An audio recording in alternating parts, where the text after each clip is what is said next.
വേല ഇറക്കണ്ട. വീട്ടിൽ ചെന്നപ്പോ 5 മിനിറ്റ് മുമ്പ് വണ്ടി വിട്ടു പോയുള്ളൂ എന്ന് പറഞ്ഞു. പിന്നെ ടൗൺ ബസ്സിന് കാത്തു നിന്ന് കഷ്ടപ്പെട്ട് അടിയും ഇടിയും തൊഴിയും കൊണ്ടാണ് ഞാനിവിടെ വന്നിരിക്കുന്നത്. എന്റെ ബ്ലഡ് വല്ലാതെ ഹീറ്റ് ആയിരിക്കുക. ആന കൊടുത്താൽ ആശ കൊടുക്കരുത്. തൊണ്ട പൊട്ടുമാറ് പുതിയ MD നീണാൾ വാഴട്ടെ എന്ന് വിളിച്ചട്ടകസിച്ച ഞങ്ങളെ ഒരുമാതിരി വടിയാക്കരുത്. ഇത് കോളേജാണ്. കോളേജൊക്കെ ഞാനും കുറെ കണ്ടതാ.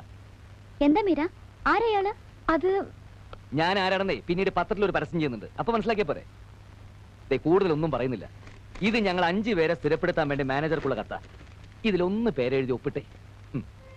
അതിപ്പോ ഞാൻ നാളെ ഫാക്ടറിയിൽ വരുമ്പോ. ഫാക്ടറിയിൽ വരണ്ട, തൽക്കാലം ഇവിടെ ഒപ്പിട്ടാ മതി.